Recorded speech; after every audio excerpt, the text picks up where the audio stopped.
সুখী হওয়ার সংজ্ঞা কখনো একটি হতেই পারে না, কারণ আমরা এক একজন এক একভাবে সুখী, এক এক জিনিসে সুখী। আমার সাথে অনেকের মিল নাও হতে পারে।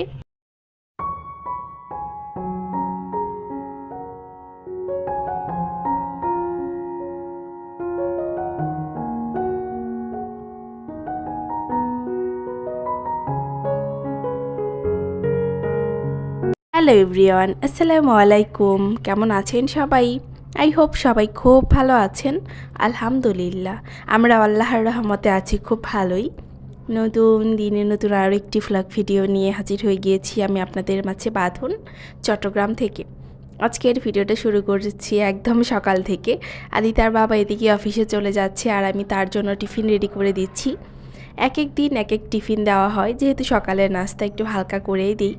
অনেক সময় নুডলস বানিয়ে দিই, আবার রুটি ফ্রোজেন করা থাকে ওগুলো ভেজে দিই, বা অনেক সময় আগের দিন যদি মাংস রান্না করি, ভাত যদি থাকে ওটা দিয়ে একটু মিক্সড করে খিচুড়ির মতো বানিয়ে দিই, যেটা আমি মাঝে মাঝে খাই।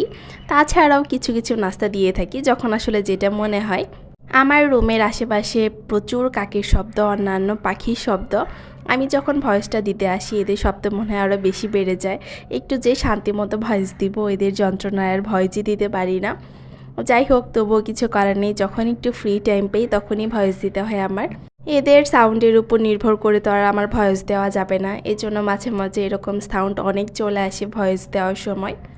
যাই হোক, এদিকে টুকটাক আমি রুমের গোছ কাজ করে নিচ্ছি, পরে তো রান্না করতে চলে যাব, যেহেতু ভিডিওটা শুরু করেছি একদম সকাল থেকেই।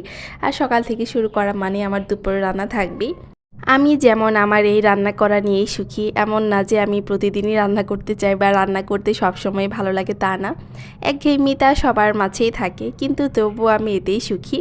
আমার মতো এরকম সুখী মানুষ নাও হতে পারে।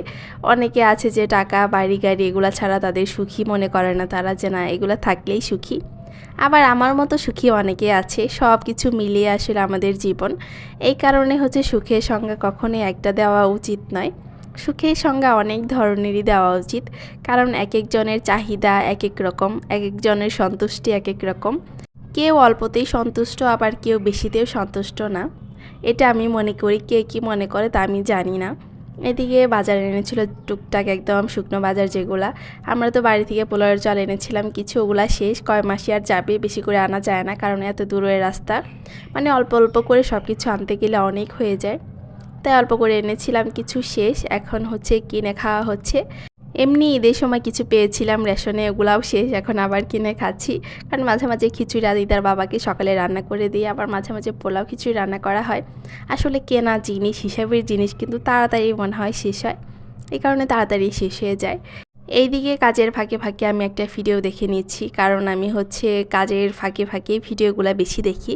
কারণ বসে বসে আসলে কয়টা দেখা যায়, সম্ভব কিন্তু হয় না, কারণ আমাদের সবটা সময় কাজ থাকে ঘুমানো ছাড়া। এইদিকে আমি আমার সাপোর্ট আইডি দিয়ে, মানে এই ফোন যেহেতু অন্য একটা ফোন, এটা সাপোর্ট আইডি খোলা, এটাতে মানে আমার অন্য জিমেইল দিয়ে ভিডিওটা দেখছি। অনেক এটা নাও বুঝতে পারে যে সাপোর্ট আইডি কী। যার আমি ভিডিও দেখছি অনেকেই তাকে চিনবেন, কারণ আমি একটা ভিডিওতে ক্লু দিয়ে রেখেছিলাম। ওই ক্লুটা দেখে অনেকে চিনবেন যে আমি কার ভিডিও দেখছি। যার ভিডিও দেখছি আপুটার কোনো কমপ্লেন নেই, আমি কেন অন্য ফোন দিয়ে দেখছি, আমার মেইন চ্যানেল দিয়ে কেন দেখছি না। অনেকের অনেক ধরনের কমপ্লেন থাকে যে তাদের চ্যানেলের ভিডিও, মানে তাদের ভিডিও আমার মেইন চ্যানেল দিয়েই দেখতে হবে, অন্য কোনো সাপোর্ট আইডি বা অন্য কোনো ফোন দিয়ে দেখলে হবে না, এতে করে নাকি তাদের ভিডিওর ইমপ্রেশন কমে যায়। মানে এক একজন এক একটা ভাবে, এক এক রকম তাদের যুক্তি, এক এক রকম কথাবার্তা, চিন্তা ভাবনা।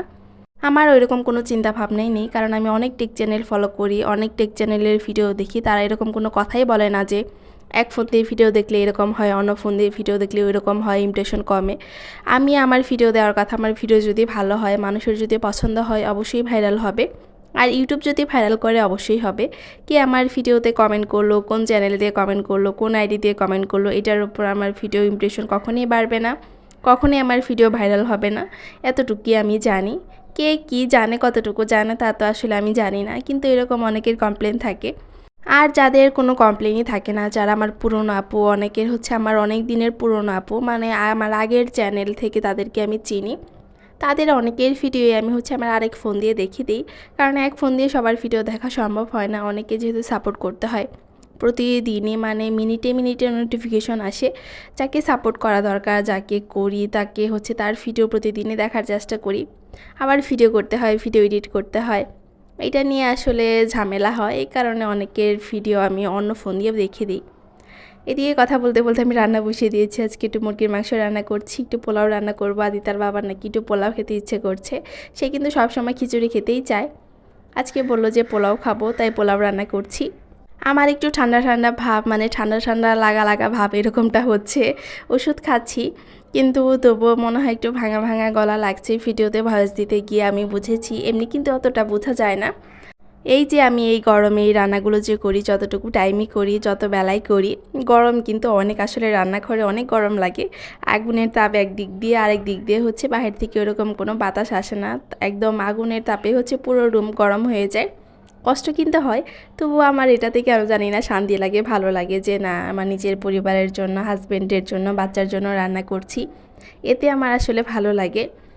আবার কেউ আছে এই রান্না করার ভয়ে বিয়ে করতে চায় না, যাও বিয়ে করে এই রান্না করতে চায় না, রান্না করতে তাদের ভালো লাগে না, এরকম লাইফ তাদের পছন্দ না, তাদের বাহিরের জগৎ পছন্দ। এক এক মানুষ কিন্তু আসলে এক এক রকম হয়। এই তো আজকে বিকালে একটু নাস্তা তৈরি করব, তাই মুরগির মাংস কিন্তু আমি ফ্রিজে উঠিয়ে রেখে দিয়েছিলাম। ওখান থেকে কিছু একদম হাড় ছাড়া মাংস বের করে নিলাম। একটু নাস্তা বানাবো, কি নাস্তা বানাবো এখনও চিন্তা ভাবনা করিনি। চিন্তা ভাবনা করে নাস্তা বানাবো, সেটা শেয়ার তো করবোই আপনাদের সাথে। মাংসটা যাতে সুন্দর মতো ভিজে আগে থেকে বের করে রেখে দিলাম। সব কিছু যদি আসলে ডিটেলসে শেয়ার করতে চাই তাহলে ভিডিওটি অনেক বড় হয়ে যাবে, মানে ভিডিও 20 মিনিট 30 মিনিটেও শেষ করা যাবে না, তাই সব কিছু শর্টকাটে শেষ করার চেষ্টা করি। এই তো এদিকে আজকে একটু ভাবলাম যে স্যান্ডউইচ বানাই চিন্তা ভাবনা করার পর, তাই হচ্ছে এদিকে সস বানিয়ে নিচ্ছি, মেয়োনিজ বানিয়ে নিচ্ছি। আর এটা আমি সবসময় সিদ্ধ ডিম দিয়েই বানাই, আরেকটা ভিডিওতে হয়তো বা শেয়ার করেছিলাম। সিদ্ধ ডিম দিয়ে বানালে একটা তৃপ্তি আসে, আসলে খেতেও কিন্তু ভালো লাগে, মজা লাগে। যারা এখনও বানানি, বানিয়ে ট্রাই করতে পারেন। এখানে আমি মেয়োনিজ বানানোর জন্য দিয়েছি একটা সেদ্ধ ডিম, যেহেতু আমি অল্প করেই বানাবো। সেদ্ধ ডিম দিয়েছি, লেবুর রস, তারপর হচ্ছে 1 কোয়া রসুন, সামান্য পরিমাণ চিনি, যার যার যে পছন্দ অনুযায়ী মিষ্টি খাবেন সেই পরিমাণ চিনি, সামান্য 1 চিমটি লবণ, তারপরে হচ্ছে 1 চামচ গুঁড়ো দুধ, তারপরে হচ্ছে গোলমরিচ দিয়েছি। এই তো সব কিছু মিলে, রান্নার তেল তো অবশ্যই দিতে হবে। মেয়োনিজটা বানিয়ে নিয়েছি। অনেকে হচ্ছে টমেটো সস আগেও দেয়, আবার আমি হচ্ছে পরে দিই, মিক্সড করি। এই মেয়োনিজের সাথে টমেটো সস দিয়ে পরে মিক্সড করি। এই তো এদিকে স্যান্ডউইচগুলো বানিয়ে নিয়েছি। ব্রেডগুলো অতটা ভালো ছিল না, তাই দেখতে ভালো হয়নি, খেতে ভালো হলেই হলো। যাই হোক, আজকের ভিডিওটা পর্যন্তই রাখছি। এদিকে আমরা নাস্তা করতে করতে বিদায় নিচ্ছি। সবাই ভালো থাকবেন, সুস্থ থাকবেন। পরবর্তী ভিডিও দেখার জন্য আগে থেকে সবাইকে আমন্ত্রণ জানিয়ে রাখছি। আল্লাহ হাফেজ সবাইকে।